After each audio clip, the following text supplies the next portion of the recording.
Shout out to J&J. So I just want to send a shout out to J&J Sports for having me once again. This is, episodes, man. You guys got a real good thing going on.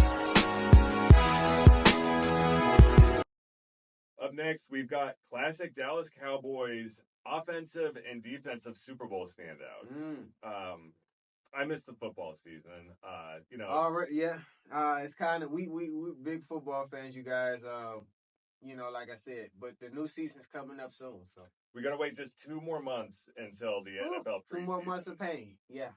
And luckily, there's some good movie releases to kind of tide us over until it's time. But looking at the Cowboys Super Bowl standouts, we're gonna go through all 5 of the Super Bowls the Cowboys played in, and to start, we have Super Bowl VI, January 1972. The Cowboys won over the Dolphins. And on offense, the standout is quarterback Roger Staubach. Mm-hmm. And this quarterback served in the Vietnam War. Do you think that helped prepare him for something like the Super Bowl? Yeah, because he was already mentally and physically ready, for just anything, hits, anything like that. So yeah.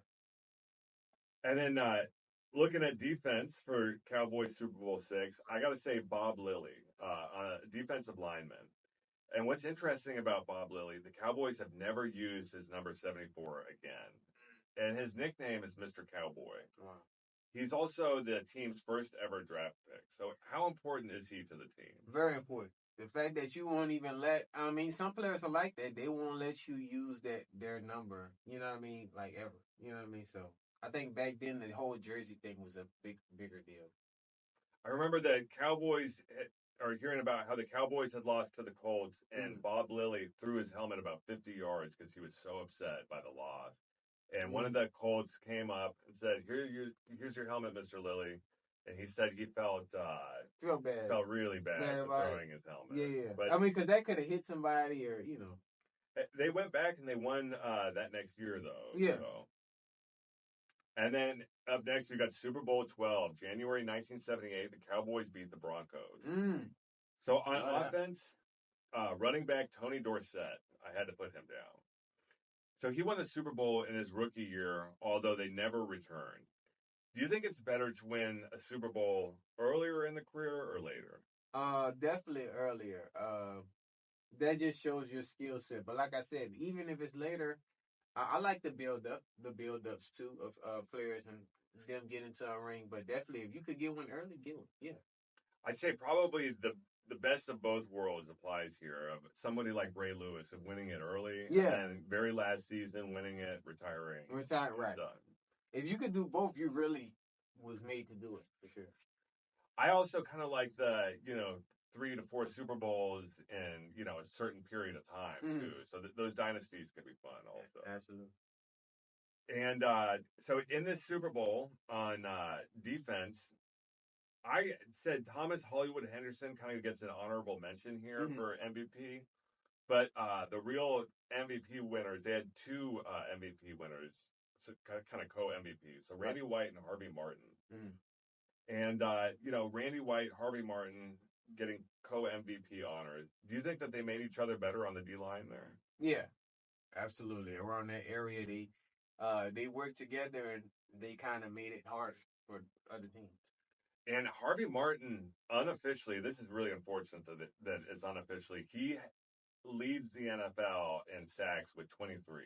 So Michael Strahan has 23 and a half and has the official lead, but sacks weren't counted until 1982. And it was the 77 season where Martin got 23 sacks, sent the Cowboys to the Super Bowl, and won. Oh, okay. Yeah. So that kind of just broke the record, basically, with that. They need to amend it, and they need to make Harvey Martin the sack leader. Do you agree? I mean, yeah. I mean, he was the co-founder. Yeah, I agree. And then, so for my honorable mention, Thomas Hollywood Henderson. He had excellent linebacker play in the Super Bowl. How important is that for the defensive line and the defensive back? Oh yeah, they gotta kind of work together. Like you gotta have a good offensive line, and they have to have a good relationship with the defensive line because they can help each other out during the games. So yeah. And then looking forward, Super Bowl 27, Mm. January 1993, the Cowboys beat the Buffalo Bills. Mm. On offense, my standout was quarterback Troy Aikman. And then defense, I had to go with defensive lineman Charles Haley. Yeah. So the Cowboys went from 17th in total defense to first in the next year in 1992. Did the addition of Charles Haley help? Yeah. I definitely. That was their year. That was Cowboys' year that year. So yeah, definitely. Yeah, and Cowboys owner Jerry Jones, as he said and probably did say about Haley, that he was the war daddy. That's a term that we've mentioned before. And Dang, Jerry Jones been there for a minute, man. Yeah. He says this about dominant linemen. And do you think that's now a job held by Micah Parsons? Yeah, I think Micah Parsons kind of took over that role for the new generation. And then looking forward to Super Bowl 28, January 1994, the Cowboys beat the Buffalo Bills again. Oh, man. I know it's a personal hate with those teams. Yeah. I know they leaned more towards Emmett as, the MVP. But I have to say, I think it was the Dallas Cowboys offensive line who were the MVP. They were ruthless. Do you feel like, just kind of missing the offensive line, do you think the offensive line now can match up to that old line? I think they can. I just don't know if, as individuals, they're as tough as the Cowboys O-line in the 90s. 90s, that was something else. Something different. I've seen. So, Emmitt Smith getting MVP. Yeah. Is this because of the line work? Yeah. The offensive line was ruthless back then. And if you have a good offensive line, James, you can be successful. It's the quarterback. It's all up to the quarterback at that point. So, yeah. Yeah, I mean, look at the Eagles O-line. They got a Super Bowl, and that's probably why Barkley stayed so clean. Yeah, right? I mean, they didn't let nobody really touch Hurts like that. So it's like, yeah. And then defensive standout for the 1994 Super Bowl, I had to go with Dallas, or I had to go with Ken Norton Jr., who's a linebacker. And, Dallas beat San Francisco in the NFC Championship after this, and San Francisco went and signed Norton in free agency. Oh, yeah. They know what they were doing. Is that because of the back-to-back beatings from Dallas? Yeah. They know talent when you see talent, you grab talent, for sure. Yeah. And then looking forward to the next Super Bowl and the Cowboys' final Super Bowl. Super Bowl 30, January 1996, the Cowboys finally beat the Steelers. So on offense, I had to go wide receiver Michael Irvin. Yeah. And I'm curious, how does the presence of a Hall of Fame wide receiver change the game? Change the game. Like Michael Irvin, he's still a legend to this day. A lot of, he's still one of those hot topics. So it definitely changes the game because, your legacy carries on for a long time. So. And, he already had 2 Super Bowls under his belt. Right. Going into the third one, did the experience help him get that third win? Absolutely. I mean, you 2 Super Bowls in, you pretty much know how it's supposed to go, what you're supposed to do, and how you know how to win a championship. So. And then on defense for that final Cowboys Super Bowl, I had to go with defensive back Larry Brown. Yeah. And he was a sleeper to get Super Bowl MVP. He was a pretty decent corner, but not elite. So does that make the MVP even sweeter?